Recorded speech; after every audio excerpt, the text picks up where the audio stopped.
आपना माने केमती अच्छो तेबे ओडिशा रे केजीएफ फिल्म हीरोइन श्रीनिधि सेठी रविवार भुवनेश्वर एक ज्वेलेरी द्वितीय शोरूम उद्घाटन अवसर में श्रीनिधि जोग देथिले। भारतर 1185 कोटी आयकारी फिल्म केजीएफ रे मुख्य नायिका भाव में अभिनय करिसेंती श्रीनिधि। यहाँ पर से बेस लोकप्रियता हासिल कर सारी। ओडिशा आसी से कौन कहते शुणु।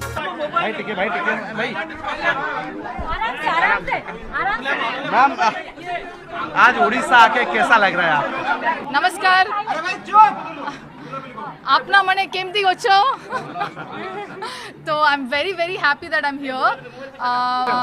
थैंक यू सुरेश जी और मधुश्री जी मुझे इनवाइट करने के लिए इधर, मुझे बहुत पसंद आया और या आई लव दिस प्लेस।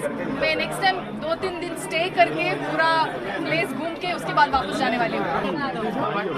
अभी तो सिर्फ स्टोर के लिए आई हूँ, पर नेक्स्ट टाइम टेम्पल्स, पूरी जगन्नाथ टेम्पल और सन टेम्पल, लिंगराज टेम्पल